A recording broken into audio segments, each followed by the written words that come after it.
설교를 하기 전에 한 가지 말씀을 드리겠습니다.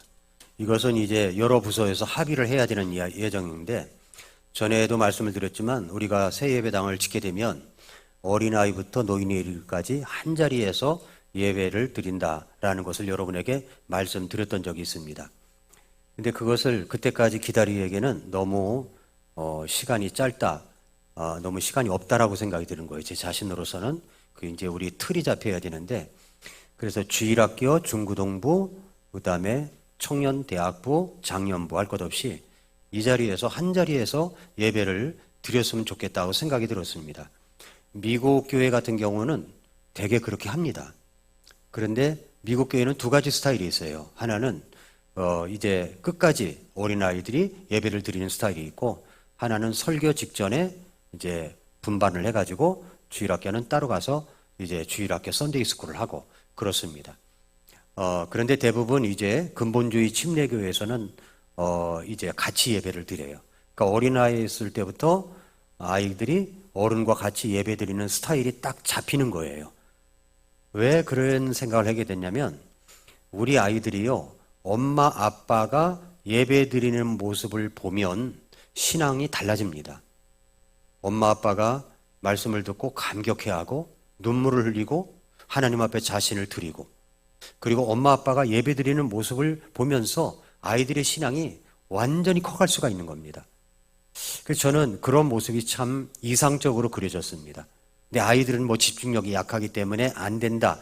아닙니다. 그건 선입관입니다. 미국 교회 같은 경우는 아이가 엄마하고 이제 예배를 드리다가 아이가 떠들잖아요. 그러면 엄마가 아이를 갖다가 허벅지를 갖다가 꼬집어요, 이렇게. 실제로 막 꽉 꼬집는데요, 이렇게. 그러면 아이가 소리도 못 지르고 가만히 또 예배를 드리는 겁니다. 이것이 이제 습관이 되는 거예요. 그러니까 항상 하나님 앞에 예배를 드린다. 이것이 틀에 잡히는 겁니다. 그래도 말을 안 들으면 바깥에 나가서 훈계를 한 다음에 데리고 들어와서 다시 예배를 하고. 제가 미국의 로스앤젤레스에 있는 랭캐스터 침례교회를 간 적이 있습니다. 근데 거기에 수요일날 저녁에 예배를 드리는데요, 아이들까지 참석을 하는 거예요. 어린아이들까지 와서 예배 앞자리 맡아놓으려고 성경책, 찬송가, 주보 다 이렇게 놓는 겁니다. 그거 참 지금 생각해보면 야, 너무 아름다운 모습이다 이렇게 생각이 들었어요. 그러면서 앞자리에 앉으려고 미리 자리를 맡아놓는 거예요. 그러면서 이제 예배를 드리고 초청 시간을 갖고, 그리고 이제 예배 끝나면 이제 돌아가고 그렇게 합니다. 수요일 날 저녁 예배였어요. 수요일 저녁 예배. 그래서 이런 것을 보면서 우리 교회도 이랬으면 좋겠다 생각이 듭니다. 그리고 중고등부도 보면은 9시까지 오려고 하니까 굉장히 아이들이 또 늦게까지 공부하고 아침에 일어나려고 하니까 이 조는 아이들이 그래서 다 조는 거라. 그래서 제가 뭐라고 할 수가 없는 거예요. 조는 아이들이 보면은. 물론 이제 시작 전부터 졸면 그것은 제 책임이 아닌데, 설교 시작하고 나면 이게 졸음이 오니까, 그러니까 얼마나 잠이 모자르면 예배 시간에 자겠나 이렇게 생각이 들어서 11시에 오면 좋겠다라고 생각이 들었습니다. 그러나 여기엔 이제 합의가 돼야 돼. 중고등부, 주일학교, 그리고 3B 뮤직 아카데미 레슨 시간 해야 됩니다. 엄마 아빠들이요, 손해를 볼 줄 알아야 돼요. 어떤 손해냐? 손해라고 볼 것도 없지만 어떻게든지 오후 예배 끝날 때까지 모든 걸 다 마치고 오후 예배 땡 하면 그냥 간다, 이렇게 생각을 버려야 됩니다. 오후 예배 마치고도 레슨이 있으면 기다려주면서, 그리고 식당에서 교제하고 이야기하고 이런 시간을 가져야 된다고 생각이 듭니다. 그래서 11시 예배에 우리 모두가 함께 했으면 좋겠다. 저의 마음은 그렇거든요. 그러나 이것은 합의가 돼야 됩니다. 그래서 합의가 될 때까지 저는 기다릴 것이고 또 기도할 것입니다. 그러나 이것은 뭐 강제사항은 아니에요. 그러나 합리적으로 볼 때 이것이 우리 교회의 어떤 시스템이 되었으면 좋겠다, 그런 생각을 갖게 됩니다. 그래서 여러분들께서도 기도해 주시고 함께 해 주시기를 바랍니다. 자, 저는 이제 요즘에 목회자 바울과 늘 함께 합니다. 이분을 닮고 싶고 이분을 따라하고 싶고 또 이분과 같은 인격을 갖고 싶은 마음이 있습니다. 그래서 오늘은 제가 말씀을 묵상하고 여러 권의 책들을 보다가 이 거듭남이 역사가 되었구나, 이런 생각을 갖게 되었습니다. 여러분은 야, 내 인생 다시 한번 얻었어, 나 이거 지금부터 두 번째 사는 삶이야 라고 생각했던 적이 있으십니까? 그때가 언제냐면은 죽을 뻔하다가 살아났을 때, 그때는 내 인생을 두 번째 얻었구나, 이렇게 생각이 됩니다. 그런 경험이 없이는 내가 두 번째 내 삶이 시작된다라고 생각하지 않습니다. 내 인생 두 번째 삶을 얻었구나, 두 번째 티켓을 얻었구나 라는 겁니다. 대수술을 앞두고 수술실에 들어갈 때, 그리고 수술을 하고 나왔을 때 어떤 생각이 들던가요? 하나님께서 내 생명을 다시 살려주셨구나, 내가 이제부터 잘 살아야지, 이런 생각이 들지 않습니까? 그런데 19살에 사랑하는 여자에게 실연을 당하고 고독한 나날을 보내던 청년이 하나 있었습니다. 여름방학 동안 도미니카 공화국에 가서 일할 기회가 있어가지고 미국을 떠나 이 청년이 도미니카로 갔습니다. 이제 거기서 차를 렌트해가지고 친구들과 함께 신나게 노래를 부르고, 나의 모든 시련도 다 끝났다, 이제부터 새롭게 시작하자, 막 흥얼거리면서 노래를 부르고 달려가면서 눈을 감고 막 노래를 부르고 눈을 감다가 막 하다가 이 차가 미끄러져 버렸어요. 그래가지고 차가 몇 바퀴 도는 겁니다. 몇 바퀴 도는 순간에 이 청년이, 하나님, 저는 아직 죽을 때가 안 됐어요, 하나님, 저 살려주세요, 이런 생각이 들더랍니다. 그러면서 순간적으로 세 가지 생각이 동시에 들었답니다. 첫째는 뭐냐면, 하나님, 저는 아직 죽고 싶지 않아요, 이 생각이고, 두 번째는 뭐냐면, 나는 과연 지금까지 충분한 삶을 살았나? 세 번째는, 나는 내 주변 사람들을 사랑하며 살았나? 이 세 가지가 의문이 되더랍니다. 마음속에 질문이 되더래요. 내가 그렇게 못 살았구나 하는 순간 차는 처박히고 자기 몸도 어딘가 튕겨져 나가고, 그러다가 앰뷸런스 소리가, 응급차 소리가 들리고, 그리고 그 다음엔 모르겠다는 겁니다. 그리고서 이제 병원에 이제 응급실로 들어가서 깨어보니까 병원이고, 그래서 차츰차츰 이제 나아지게 됐습니다. 그런데 자기가 이제 살아났다는 사실이 마치 자기에게 인생 티켓을 하나님이 한 번 더 선물해 주신 것 같더래요. 하나님께서 말씀하시기를, 이것 받아라, 너는 아직 살아있고 다시 사랑할 수 있으며 앞으로 더욱 가치 있는 존재가 될 수가 있다, 지금 이 순간을 소중하게 여기고 열심히 살거라 하면서 인생 티켓을 준 그런 것을 이제 간직하게 됐답니다. 그래서 자기의 이 경험을, 내가 살아났고 죽는 순간에 이런 생각을 가졌고, 근데 하나님이 마치 인생의 두 번째 티켓을 준 것 같다고, 그래서 새롭게 살 거라고 이런 이야기를 주변 사람들에게 한 겁니다. 그러다가 자기 경험에 지식을 더해가지고 경험과 지식이 만나서 사람들에게 이야기하다 보니까 어느 곳에서 강사로 초청해서 거기 가서 이야기하고, 또 다른 곳에서 소문이 나가지고 강사로 초청하고, 그렇게 해서 이 사람이 자기가 살아난 이야기, 죽을 뻔하다가 교통사고로 살아난 이야기가 메시지가 되어가지고 메신저로 자기 인생을 살게 됐는데, 그렇게 해서 이제 살아나서 쓴 책들이 6권이 있는데, 이 6권이 전부 다 세계적인 베스트셀러가 됐습니다. 그 책이 뭐냐면 골든 티켓이라는 책도 있고요. 이분이 누구냐면 브랜드 버처드예요. 브랜드 버처드. 그래서 이분이 쓴 책 가운데 백만장자 메신저라는 책이 있습니다. 근데 이 책이 나오기 전에 중고서적에서 이 책이 팔렸는데, 이 책을 사람들이 많이 추천을 해가지고 제가 중고서적에 알아보니까 이 중고책 값이 몇십만 원인 거예요.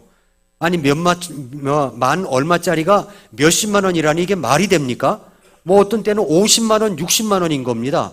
근데 그 책을 또 사는 사람이 있더라는 겁니다.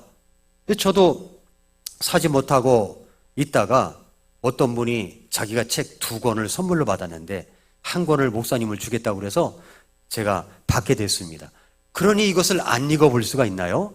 읽어보니까 그런 얘기가 담겨져 있었던 겁니다. 나중에는 이제 다시 신간서적으로 해서 다시 재판돼서 나왔습니다마는 교통사고가 이 사람에게는 인생의 역사가 되었다는 이야기입니다. 그런데 교통사고가 아니라 예수님을 만나가지고 인생 자체가 역사가 된 사람이 있어요. 역사가 된 사람. 여러분 예수님을 만나서 구원받은 확신이 있으십니까? 그런데 역사가 된 사람이 있더라고요. 역사가 됐어요. 역사가. 그게 누구냐면 바로 사도 바울입니다. 사도 바울 이야기가 누가가 기록할 때 사도행전에서 사도행전 9장 그리고 사도행전 22장, 사도행전 26장에 이야기를 해놓고 있습니다. 지난 주일날 제가 사도행전 22장에 이야기를 했었죠. 그런데 똑같은 이야기가 사도행전 26장에 또 기록이 되어 있는 겁니다. 이것은 유대인들이 자기를 고소해가지고 아그리빠 왕, 그 다음에 베스도 이런 주변의 유명한 사람들 앞에서 자기 이야기를 꺼낸 이야기가 바로 사도행전 26장의 이야기입니다. 26장에 그는 다마스쿠스에서 예수님을 만난 이야기를 합니다. 그리고 사울아 사울아 아그리빠 앞에서 이야기하면서 예수님을 만난 그 이야기를 하고 있는 겁니다. 여러분 26장을 한번 열어보세요. 사도행전 26장을 보면서 제 이야기를 한번 따라와 보시기 바랍니다. 사도행전 26장 1절부터 이야기를 해보면 4절에 와서 여기 사울은 자신이 어렸을 때 예루살렘에서 민족 가운데서 자랐고 유대인의 생활 방식을 익혔던 사람이다라고 얘기를 합니다. 5절에서 사울은 이스라엘에서 가장 엄한 분파인 바리새인으로 살았다고 이야기합니다. 6절 7절에서 자신이 재판받는 이유에 대해서 말하죠. 하나님께서 우리에게 주신 약속의 소망 때문에 12지파가 밤낮으로 열렬하게 하나님을 섬기면서 소망했던 그 소망을 이야기했다고 유대인들이 자기를 고소했다는 겁니다. 8절에 그래서 사울은 반문하죠.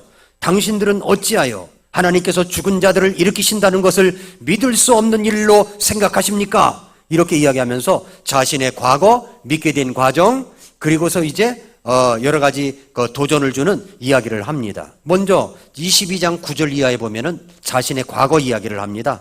자신은 나사렛 예수님의 이름을 대적하는 일에 많은 일을 해야만 한다고 생각했던 사람이다. 예루살렘에서 그 일을 했다. 수제사장들의 인정과 권위를 받아 예수님을 믿는 성도들 중 많은 사람들을 옥에 가두었고 그런 사람을 죽일 때 같은 목소리를 냈었다. 너무나 그 일에 격분해서 낯선 도시들까지 가서 핍박했다. 이렇게 이야기하고 있죠. 그러면서 이제 믿게 된 과정을 이야기합니다. 똑같이 이제 낯선 도시들에 가서 믿는 자들을 잡아오려고 다마스쿠스로 가고 있는 중이었습니다. 근데 정오가 되어서 이야기를 할 때 여러분 아그리빠 왕이나 베스토나 이런 사람들이 이야기를 들을 때 얼마나 솔깃해가지고 이야기에 집중했겠는가를 한번 상상하면서 들어보세요. 정오가 되어가지고 길에서 하늘로부터 해보다 더 밝은 빛이 나타나가지고 자기와 함께 같이 길 가던 사람들을 둘러 비추는 것이었습니다. 그 빛에 자신을 비롯해서 모든 사람이 다 쓰러졌다는 거예요. 빛이 나타나니까. 그리고서 한 음성이 히브리 말로 이렇게 말합니다. 사울아 사울아 어찌하여 네가 나를 핍박하느냐. 가시채를 걷어차기가 네게 고생이라. 깜짝 놀라가지고 사울이 이야기합니다. 주여 당신은 누구십니까? 그랬더니 예수님이 말씀하십니다. 나는 네가 핍박하는 예수라. 그러면서 여기 15절 이하에부터 보니까 너는 일어나 네 발로 서라. 내가 네게 나타난 것은 이 목적을 이루기 위함이니 곧 네가 본 이 일들과 앞으로 내가 네게 나타날 그 일들에 대하여 너를 사역자와 증인으로 삼고자 함이라. 내가 너를 백성과 이방인들에게서 구출하여 이제 그들에게 보내는 것은 그들의 눈을 열어주어 그들을 어둠에서 빛으로 사탄의 권세에서 하나님께로 돌아오게 하려 하며 이로써 그들이 믿음 즉 내 안에 있는 그 믿음으로 죄들의 용서를 받고 거룩히 구별된 자들 가운데서 상속 유업을 받게 하려 함이라 하셨나이다. 이렇게 이제 아그리빠 왕 앞에서 이제 자신의 이야기를 하는 겁니다. 사울은 거듭남의 경험을 갖고 있었다는 이야기를 여기서 한 거죠. 그래서 그는 어떻게 했습니까? 순종했습니까? 순종했어요. 19절 이하에 보니까 그러므로 오 아그리빠 왕이여 내가 하늘에서 온 그 환상 계시에 불순종하지 아니하여 먼저는 다마스쿠스와 예루살렘과 유대의 온 지방 전역 사람들에게 그리고 그 다음에는 이방인들에게 그들이 회개하고 하나님께로 돌아서서 회개에 합당한 일들을 행해야 함을 보였습니다 하고 이야기를 하고 있는 겁니다. 그랬더니 이 일을 가지고 유대인들이 성전 안에서 자기를 붙잡아 죽이려고 했던 것이다 라고 설명을 한 거죠. 26장 22절 23절을 보면은 그랬더니 그 말씀을 들은 사람들이 이렇게 반응합니다. 자, 여기에 베스도 뭐라고 그랬어요? 큰 소리로 바울아 네가 제정신이 아니구나, 많은 학식이 너를 미치게 했구나, 이렇게 이야기를 했고, 아그리빠 왕은 네가 나를 설득해서 거의 그리스도인이 되게 하는도다. 거의 그리스도인이 될 뻔했다는 거예요. 자기가 돼야지 될 뻔한 게 아니라 될 뻔했다는 거예요. 그리고 왕과 총독과 번이게와 함께한 사람들이 합의를 했습니다. 뭐라고 했냐면은 이 사람은 죽거나 결박당할 일을 전혀 하지 아니했다, 이렇게 이제 결론을 내리게 된 겁니다. 제가 이야기하려 하는 것이 이것입니다. 이 사도 바울은요, 거듭남이 역사가 됐어요.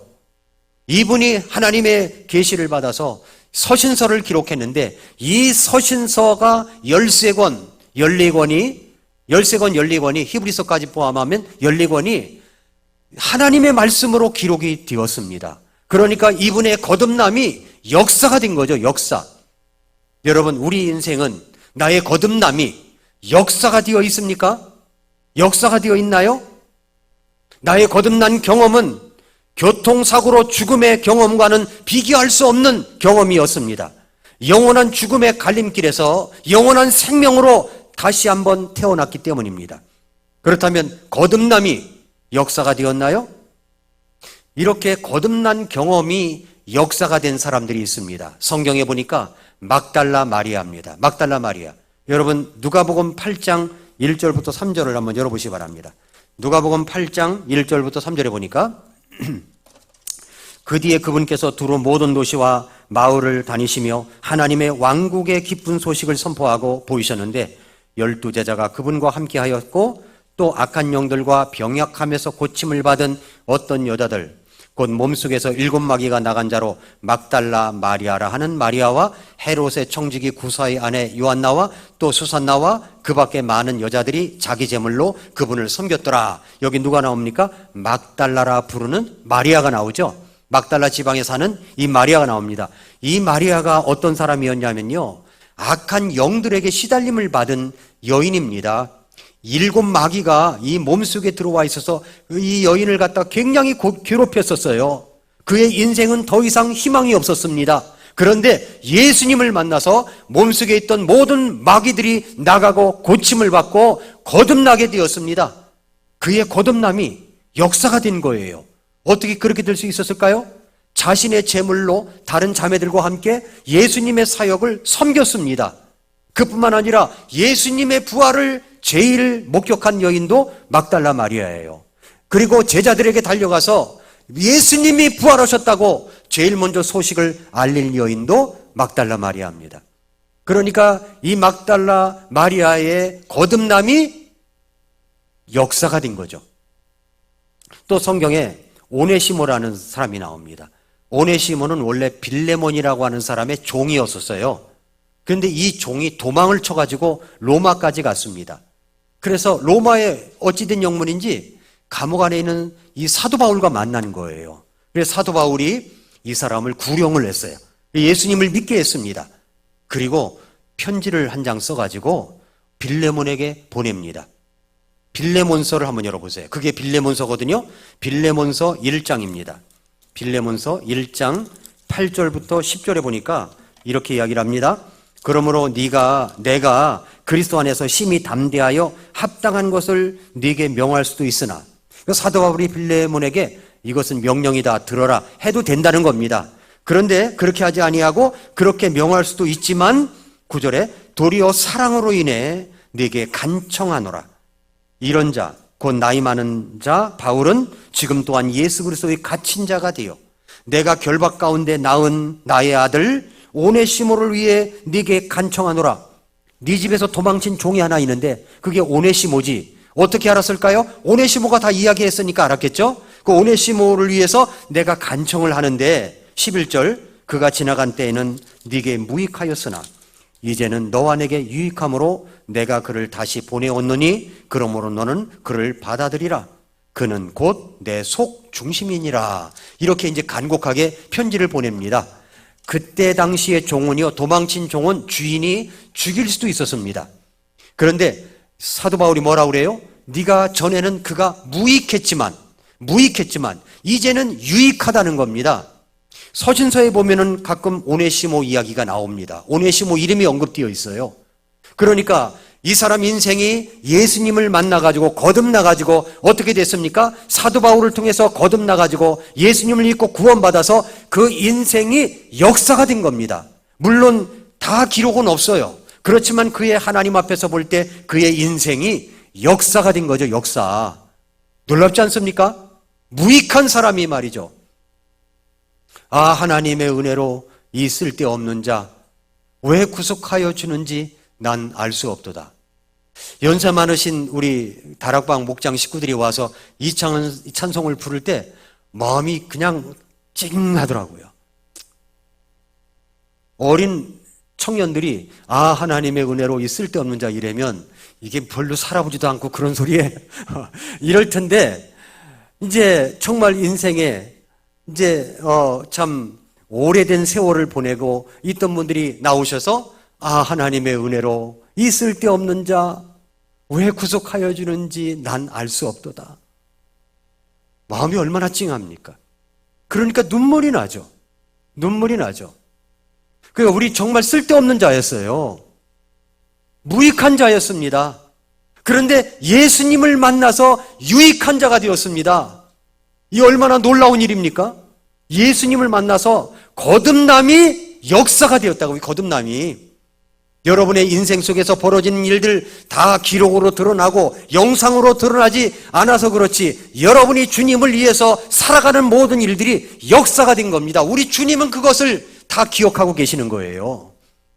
오네시모가 그런 사람이었습니다. 또 역사 속에서 보니까 거듭남이 역사가 된 사람이 있는데 그 사람이 마틴 루터입니다. 천주교의 사자였던 마틴 루터는 신학을 공부하면서 고상한 지적 추구들을 굉장히 추구했던 공부도 많이 한 사람이었습니다. 그런데 그것이 자기를 혼란스러움과 고통 속에서 자기를 이끌 수가 없다는 것을 알게 되었습니다. 로마 가톨릭의 많은 가르침이 있지만 자기가 참 반대되는 입장에 서고 싶은 마음도 있었나 봐요. 신학자로서, 교수로서, 또 성당의 대변자로서 남부럽지 않은 정말 좋은 자리에 있었지만 그런 노력에도 불구하고 그의 마음에는 평안이 없었습니다.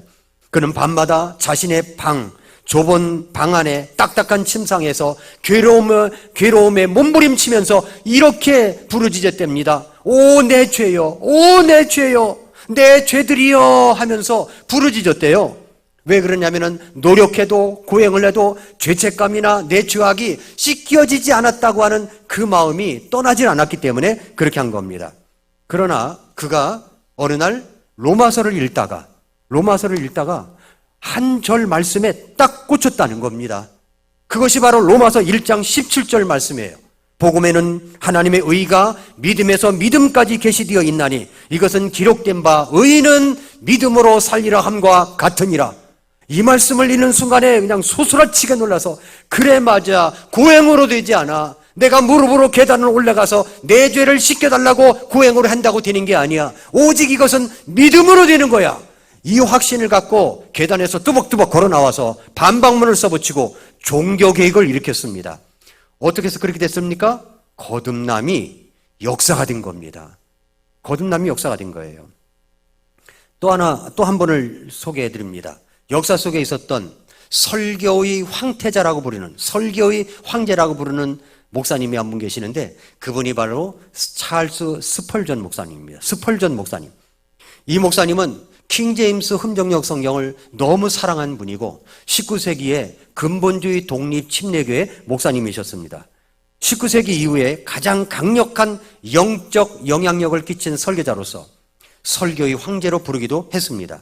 그는 영국의 에섹스 켈비던에서 목사의 아들로 태어났습니다.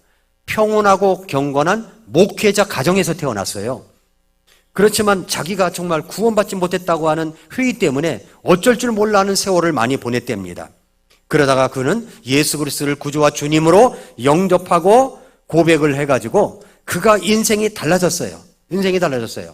그래서 그는 정말로 다른 인생을 살았고 그는 너무 구원받은 것이 너무 감사해서 17살에 정식 목사 안수를 받았고 그의 설교를 듣기 위해 가지고 1만 명이 넘는 사람들이 몰려들었고 그를 설교의 황제라 불렀다고 하는 것입니다. 영혼을 뜨겁게 사랑하는 마음이 있었기 때문에 매주 화요일 날은 상담 시간을 정해놨는데 구원 상담만 받았답니다. 그래서 사람들을 구령했다는 것입니다. 자, 이 목사님이 구원받고 나서 거듭남이 역사가 된 사람이에요. 그런데 한번 여러분, 이 스펄전 목사님이 자신의 구원 간증을 한 이야기를 한번 여러분 들어보시기 바랍니다. 이분이 간증한 거예요. 젊었을 때 약 5년간이나 너무 괴로운 마음의 암흑기를 겪은 일이 있었다고 합니다. 하나님의 율법에 따라 살려고 그렇게 노력을 했는데 그게 그렇게 되지 않더라는 거예요. 그래서 율법을 따라 살아가는 많은 괴로움을 갖고 있는 사람들 보면은 충분히 자기가 공감을 한다는 겁니다. 자기 마음은 하늘에서 태양이 지워지고 내가 지금 이제는 일체 소망이 없는 자리에 그냥 빠져 있었다는 겁니다. 마음속에 이렇다 할 응답조차 흔적조차 이제 그런 것이 없었는데 성경 말씀을 열심히 찾고 찾았는데도 그렇게 그의 괴로움이 가시질 않았습니다. 성경을 통해서 하나님의 선민의 특권을 읽었는데 아무리 이론을 꾸며서 설명을 해보아도 그 특권이 자기 것이 될 것 같지가 않았답니다. 그래서 자신은 이제 복음을 깨닫지를 못했구나, 자신은 거듭나지 못했다는 사실을 이제 알게 된 거죠. 자기가 기독교 나라에서 태어났고 또 양친도 기독교 신자일 뿐만 아니라 목사님이었고 정말 그때까지 자기가 그렇게 자랐는데 거듭나지 못했다는 사실에 너무 마음이 안타까웠습니다. 그래서 자기는 이제 이 동네에 있는 마을 도시에 있는 여러 곳의 교회를 다녀봤답니다. 그런데도 불구하고 그분들이 복음을 전하지도 않고 자기가 그 말씀들을 통해서 도저히 구원받을 수가 없었다는 것을 이제 알게 되었답니다. 그렇다고 해서 자기가 그 목회자들을 원망하는 것은 아니다라고 말하면서 그는 이제 결국에 어찌하면 구원을 얻을까 이런 이제 생각을 갖게 되었습니다. 주 예수를 믿으라. 그러면 네가 구원을 받고 네 집이 구원을 받으리라고 그런 말씀을 수없이 듣고 또 믿고 믿었다고 했지만 그러나 구원받지 못했다는 거예요. 예수님을 왜, 무엇 때문에, 어떻게 믿어야 하는지, 회개를 어떻게 해야 하는지, 죄와 사망에서 참 구원이 무엇인지를 전혀 몰랐던 것이죠. 자기는 기독교인이 아니라 종교인에 불과했다, 그렇게 말합니다. 근데 어느 날 이제 주일날 그래도 이제 예배당을 꾸준히 간 거예요. 이런 회의 매너리즘에 빠졌다고 난 교회도 안 나가 이러면요 절대 하나님의 응답이 없습니다. 어떤 마음의 상태이든지 간에 교회당에 와야 하나님의 응답을 받을 수가 있는 겁니다. 그런데 이 스펄전 목사님이 이제 구원받기 전이죠. 이제 스펄전이라고 하는 청년이 이제 눈이 엄청나게 내리는 날이었는데 본교회를 갈 수가 없어서 마을에 있는 조그만 교회를 가게 됐답니다. 가봤더니 한 10서너 명 정도 모여 있더래요. 그래서 예배당에 가서 앉았는데 목사님이 안 보이더라는 겁니다. 목사님이 길이 막혀가지고 못 온 것 같았대요. 그러니까 어느 성도님 한 분이 복장을 보니까 양복 직공이거나 아니면은 구두 입는 사람 같이 보이는 사람이 허름한 옷을 입고 강단에 이렇게 올라가서 이제 설교를 하게 됐습니다. 이 대목에 제가 감동을 받은 게 뭐냐면 우리 교회 집사님들이나 성도님들 다 설교자로 만들어야 되겠구나 이런 생각을 갖게 됐습니다. 다음에 제가 어떤 인터넷으로 온라인으로 강의할 것을 올려놔가지고 설교학도 올려놔야 되겠구나 이런 생각도 이제 갖게 됐어요. 아무튼 이제 목사님이 안 계시면 누구든지 올라와서 설교를 해야 될 거 아닙니까? 그래서 이제 그분이 가서 올라가서 설교를 하려고 딱 섰는데 준비가 됐나요? 준비가 안 됐잖아요. 그러니까 자기가 찾아서 읽은 성경이 이사야서 45장 22절이었어요. 한번 여러분 열어보세요. 스펄전이 구원받은 구절입니다. 이사야서 45장 22절에 보니까 땅의 모든 끝이여 나를 바라보라. 그리하여 너희는 구원을 받을지어다. 나는 하나님이요 나 외에는 다른 이가 없느니라. 이 말씀입니다. 이것마저도 온전하게 읽지를 못했다는 겁니다.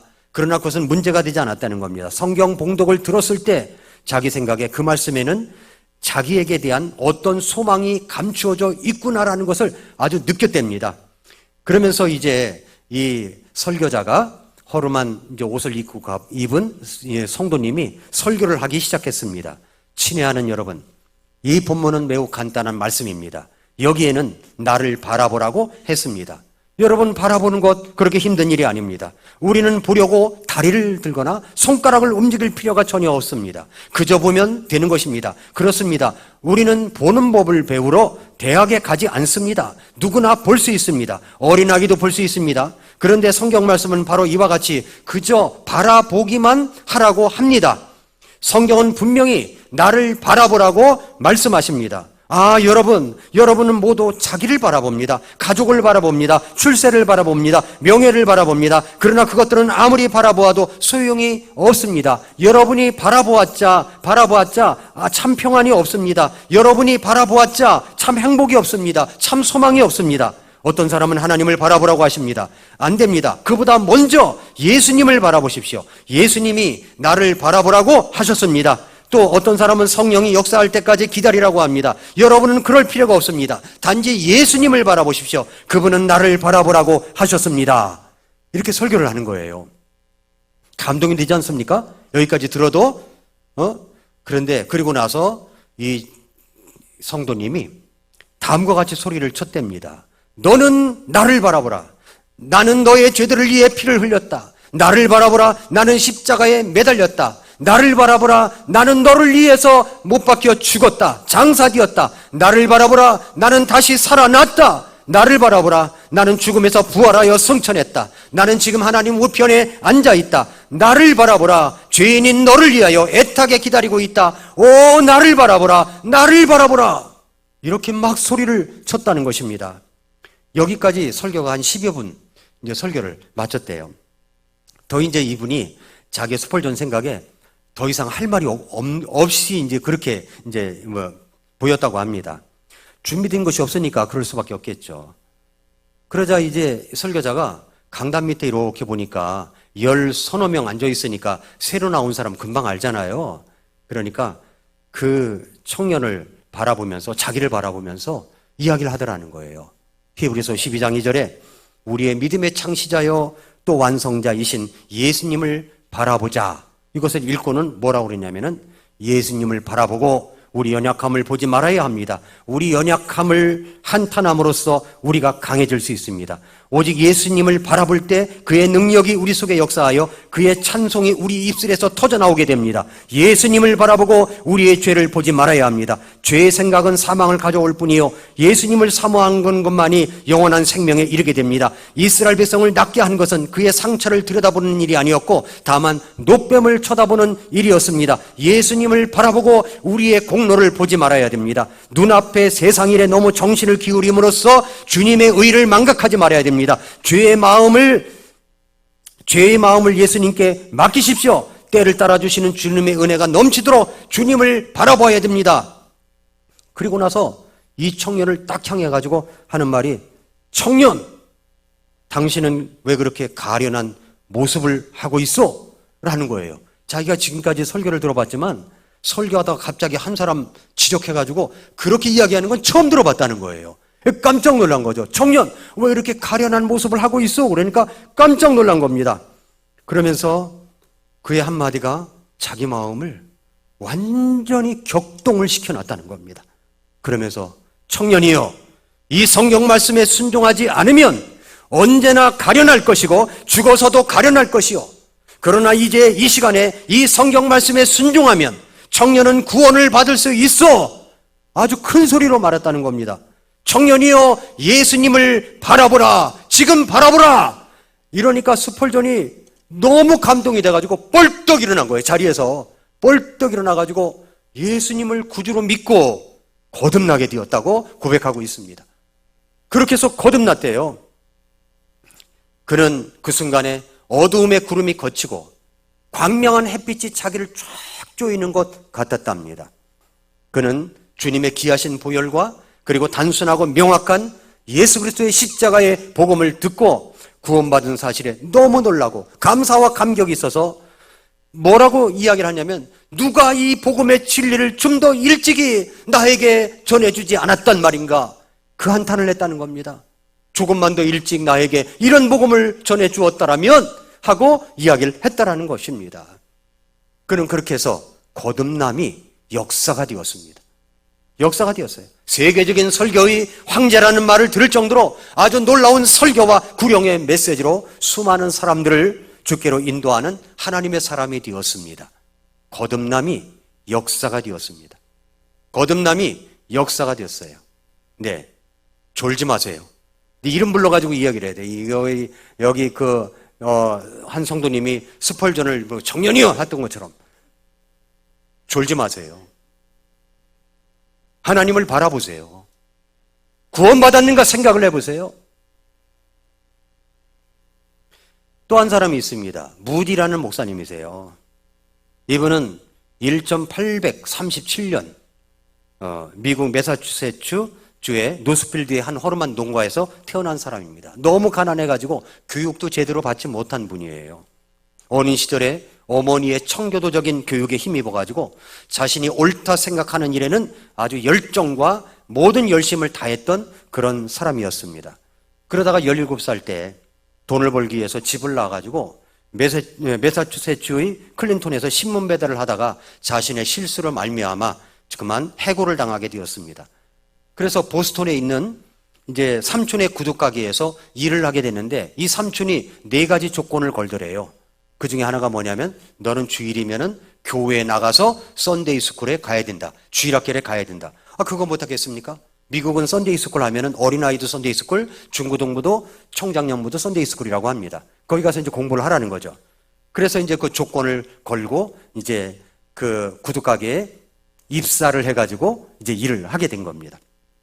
그런데 교회 나간 지 1년이 지날 무렵에 그 주일학교 교사였던 에드워드 킴볼 선생님이 이 무디에게 관심이 많았었어요. 그를 위해서 기도했습니다. 근데 어느 날 구두가게로 찾아왔습니다.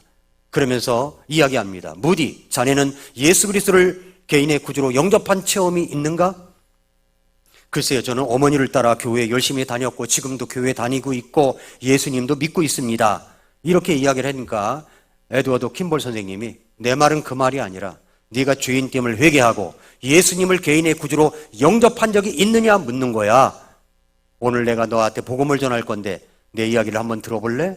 예, 들어보겠습니다. 그래서 이제 복음을 전하게 됐어요. 복음을 전하고 나서 자기가 정말 죄인됨을 회개하고 예수님을 마음의 구주로 영접해서 구원받게 됐습니다. 거듭나게 되었습니다. 그래서 그는 훗날 자기의 심정을 이렇게 이야기를 했습니다. 그리스도의 은혜로 죄사함 받은 날 아침 밖으로 나가서 만물을 보았다는 겁니다. 태양이 그토록 사랑스럽게 느껴본 적이 없었고 지저귀는 새소리도 자기 마음을 감동시켰고 모든 것이 달라졌다는 겁니다. 구원을 받자마자 자기는 자기 어머니께 편지를 썼습니다. 어머니 기뻐해 주세요. 1837년 2월 5일은 제가 어머니의 아들로 태어난 날이죠. 18년이 지난 오늘 4월 21일은 말씀과 성령으로 제 영혼에 예수님이 오셔서 구원받은 날입니다. 거듭난 날입니다. 라고 이야기했는데 편지를 썼습니다. 그때부터 그는 잃어버린 영혼에게 관심을 갖고 자기가 하루에 한 사람 이상에게 복음을 전하지 아니하면 잠을 자지 않겠다, 이렇게 결심을 하고 그는 매일 복음을 전했습니다. 어느 날 자려고 이제 누웠는데 복음을 전하지 않은 것이 생각이 나서 다시 옷을 입고 나가서 복음을 전했다는 일화도 있습니다. 하루 동안에 그렇게 열심히 복음을 전했던 거죠. 그는 잡화점을 운영하면서 주일학교 교사로 헌신을 했습니다. 그 주일학교 교사로 헌신했는데 자기 반이 한 명도 없었던 거예요. 그래서 나가서 전도를 해가지고 주일학교 학생들을 모은 겁니다. 주일학교 그때는 무디반이라, 지금도 무디반이라고 하면은 1학년서부터 이제 유치부서부터 6학년까지 다 합해서 자기 반이 되는 겁니다. 그런데 무디가 그렇게 한 거예요. 무디가 그렇게 해서 이제 학생들을 모으니까 이제 10대 명이었던 아이들이요, 나중에는 1000명까지 전도를 해가지고 주일학교가 그렇게 급성장을 하게 되었습니다. 그는 하나님께서 자기를 복음전도자로 불렀다는 사실을 깨닫고 복음전도자가 되어서 수많은 사람들에게 복음을 전하고 무디 신학교를 세우고 무디 출판사를 세우고 무디 교회가 세워지게 됐습니다. 어떻게 해서 이런 일이 벌어졌어요? 거듭남이 역사가 됐기 때문입니다. 방금 말씀드린 에드워드 킴볼 선생님, 한 학생에게 관심을 두고 구령에 집중했는데 이 구령에 집중했던 무디가 구원을 받아서 거듭남이 역사가 됐습니다. 저와 여러분은 어떻습니까? 오늘 본문으로 들어가서 고린도후서 5장 17절을 보십시오. 그러므로 누구든지 그리스도 안에 있으면 그는 새로운 창조물이라. 옛것들은 지나갔으니 보라 모든 것이 새롭게 되었도다 라고 했습니다. 거듭남이 역사가 되는 사람은 이 새로운 창조물로서 살아갑니다. 여러분, 그리스도인이 누구입니까? 그리스도인이 고린도후서 5장 15절 16절을 보세요. 고린도후서 5장 15절 16절. 고린도후서 5장 15절 16절에 보니까 그분께서는 모든 사람을 대신하여 죽으신 것은 살아있는 자들이 이제부터는 자기 자신을 위해 살지 아니하고 자신들을 대신하여 죽었다가 다시 일어나신 분을 위해 살게 하려 하심이니라. 예수님이 왜 우리를 위해서 죽으셨습니까? 예수님이 왜 이 땅에 오셨습니까? 여러분을 왜, 저와 여러분을 구원해 내셨습니까?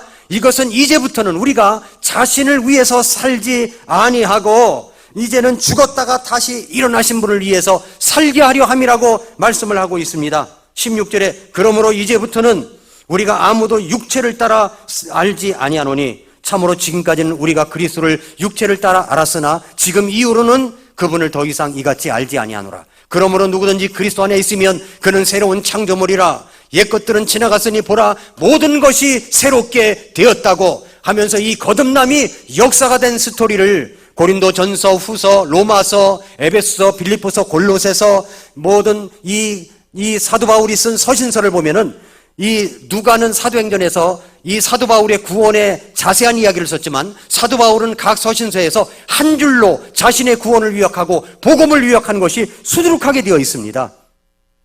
로마서 1장 16절 17절도 그래요.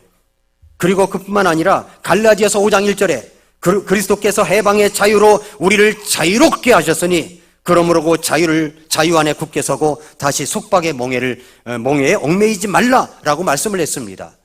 그 사도 바울은 거듭남이 역사가 되었어요.